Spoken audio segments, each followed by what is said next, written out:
What is your favorite adult beverage? Is it beer? Is it wine? Is it whiskey? Well, the history of alcohol production here in the mountains goes way back. And I'm going to tell you the story, true story, of a potent homebrew that was made Western North Carolina famous back more than 150 years ago. Happened not far from Asheville, started just before the Civil War. And this is the hero of our story. His name is Amos Owens, described as a rotund, red-faced leprechaun of an Irishman with a wicked sense of humor. Now, after the war, Amos came back to his castle on Cherry Mountain, which was about 1 story high and 3 stories wide, and he created a concoction that he called Cherry Bounce. Gallons of his finest corn whiskey, sourwood honey, and cherries that had been trod upon old world style with the bare feet of his beautiful daughters.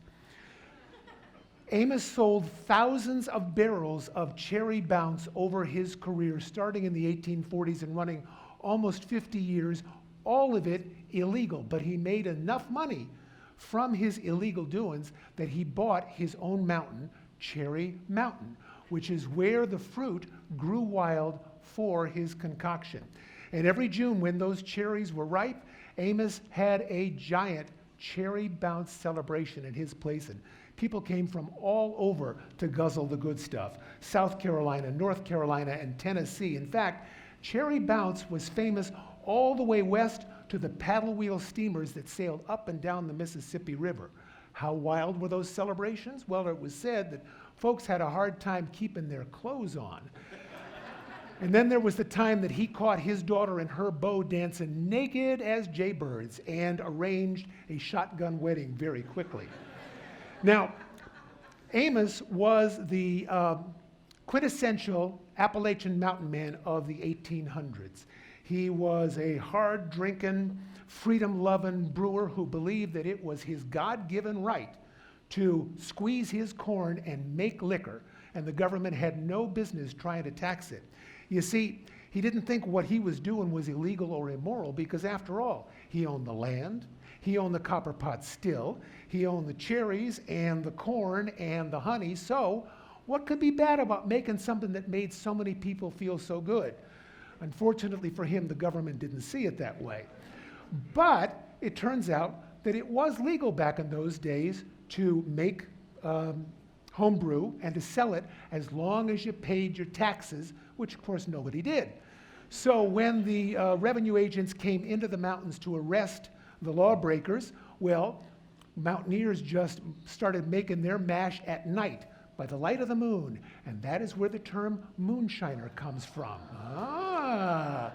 Legend has it that revenue agents showed up at Amos's castle early one morning when he was getting ready to send out a wagon load of hooch.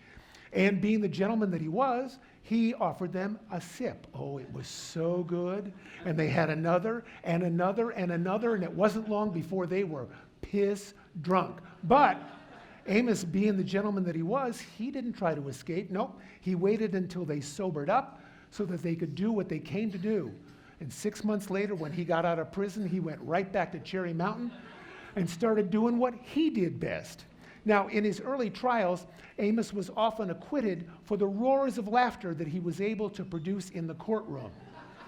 And outside, oh, he thumbed his nose at the law good. He stationed one of his Cherry Mountain buddies outside with a wagon load of hooch.